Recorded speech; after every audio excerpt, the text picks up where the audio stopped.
বড় কঠিন হয়েছে। ধোঁকা আমাদেরকে বিভিন্ন ভাবে দিচ্ছে, আর মাথায় টুপি লাগিয়ে জুব্বা পরে পাঞ্জাবি পরে ধোঁকা দিচ্ছে।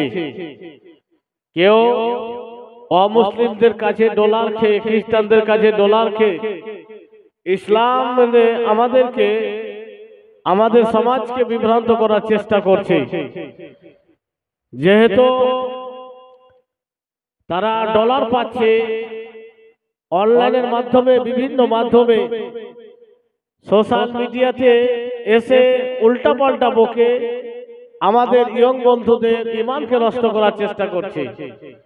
যেহেতু ইউটিউব ফেসবুক দেখলে যারা বাতিল আছে তারা খুব বেশি এগুলোকে ব্যবহার করে আর আমাদের ঈমানকে নষ্ট করার চেষ্টা করে। আপনারা শুনেছেন বা জানেন যে কিছু মানুষ আছে যারা নামাজের পরে বুকের উপরে হাত বাঁধে আর বলে বুকের উপরে হাত বাঁধাই সহিহ হাদিস। খুব সহিহ হাদিস শুনলেন। তো আমাদের সমাজে কিছু ডাক্তার, কিছু মাস্টার, কিছু যারা শিক্ষিত মানুষ যারা সোশ্যাল মিডিয়া ব্যবহার করে, তারা ভাবলো হয়তো এটা সহিহ হাদিস, নিজের ইমামের কথা বাদ দিয়ে আগের যেভাবে হাত বাঁধতো ওটা বাদ দিয়ে বুকের উপরে হাত বাঁধা শুরু করে দিল।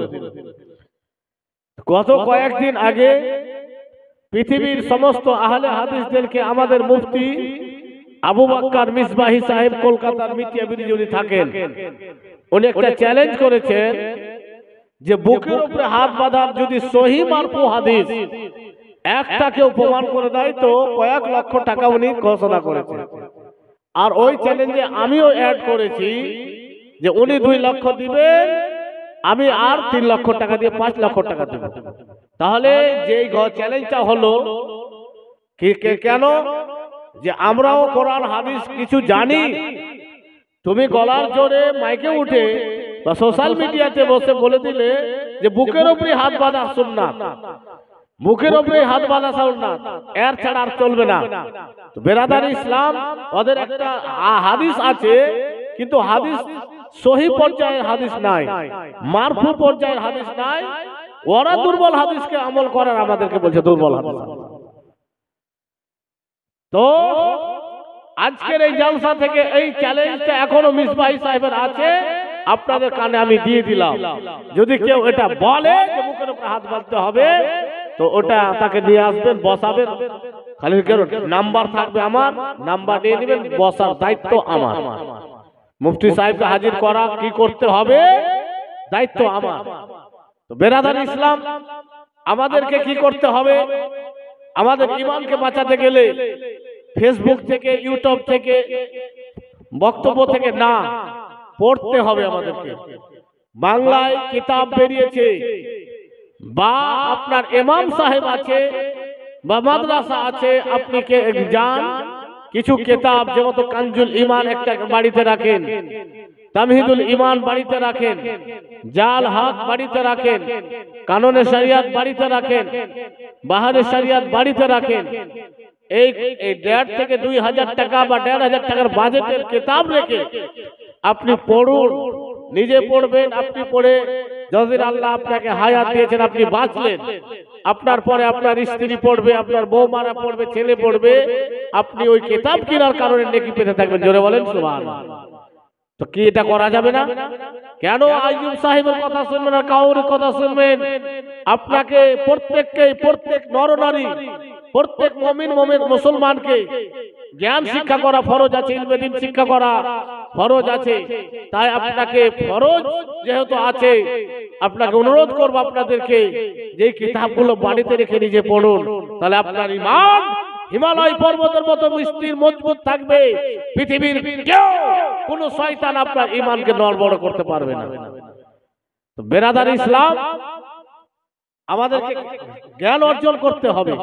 রাসূল পাক সাল্লাল্লাহু তাআলা আলাইহি ওয়াসাল্লাম বলেছেন, খায়রুকুম মান তাআল্লামাল কুরআন ওয়া আল্লামাহু, তোমাদের মধ্যে ওই ব্যক্তি ভালো যে কোরআন শিখলো এবং কোরআন শিক্ষা দিল।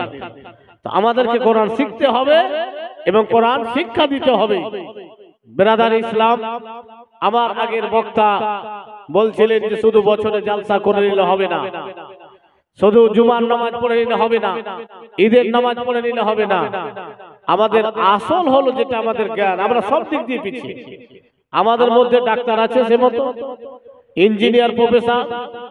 আমরা যখন অসুবিধায় পড়ি, আমার স্ত্রীর যখন গর্ভবতী অবস্থায় থাকে, সিজার করতে হবে, আমরা এ করি, ফেসবুকে দেখতে পাওয়া যায় পোস্ট যে মহিলা ডাক্তারের এত অভাব যে আমার স্ত্রীর অপারেশন ছেলে ডাক্তার দিয়ে করা হচ্ছে। হ্যাঁ, তো আপনি কেন এখনই করছেন? আপনি তো আপনার মেয়ের ক্লাস 9-এ পড়াশোনা করছে, আপনি বিয়ে দিয়ে দিলেন, হচ্ছে না? ক্লাস 10-এ মাধ্যমিক দিবে, আপনি বিয়ে দিয়ে দিচ্ছেন, উচ্চ মাধ্যমিক বিয়ে দিয়ে দিচ্ছেন। একটা মেয়েকে ডাক্তার করতে হলে, ভালো শিক্ষিত করতে হলে, ভালো কোয়ালিটির মেয়েকে আপনি ওর কোয়ালিটিকে শেষ করেন শ্বশুর বাড়ি দিয়ে। একটা ভালো মেধাবী ছাত্র ছাত্রীকে তার পরিবার হয়তো সমাজে চালাতে পারে না, তো আমাদের ইসলামের ব্যবস্থা আছে যে আপনার ফিতরার টাকা, আপনার জাকাতের টাকা, আপনার ওসুরের টাকা শুধু মাদ্রাসাতে লাগবে না, আপনার টাকা ওই আপনার ইউনিভার্সিটিতে ছেলে মেয়ে পড়াশোনা, ভালো মেধাবী ছেলে আছে, গরিব আছে, তাকেও দেওয়া যায় যাচ্ছে। এই কাজটা আমাদেরকে করতে হবে, তার পাশে দাঁড়াতে হবে। তাহলে আমাদের মেধা, আমাদের ধর্মের ছেলে মেয়েরা উচ্চ শিক্ষায় শিক্ষিত লাভ করে, শিক্ষা লাভ করে কেউ ডাক্তার হবে, কেউ প্রফেসর হবে, কেউ ইঞ্জিনিয়ার হবে, তাহলে তো আমরা আগে বাড়বো। জ্ঞানী আমরা অর্জন করি না, আমরা এটা কথা বলি যে আমাদেরকে চাকরি দেওয়া হয় না। চাকরি দেওয়া হয় না বলছেন কেন? আমরা তো ময়দানই নাই, আমরা তো শিক্ষাই অর্জন করলাম না। তো বেরাদার ইসলাম, তো যাই হোক, আমি বক্তব্য দেওয়ার জন্য উঠিনি। আমাদেরকে ঈমান বাঁচাতে হবে, আমাদেরকে আমল ঠিক রাখতে হবে, আমাদেরকে দুনিয়া ছেড়ে যেতে হবে। আল্লাহ ছাড়া পৃথিবী যতগুলো কিছু আছে সব কিছু ক্ষণস্থায়ী, সব মিটে যাবে, শেষ হয়ে যাবে। একমাত্র চিরস্থায়ী হচ্ছেন আমার আল্লাহ তাবারক ওয়া তাআলা।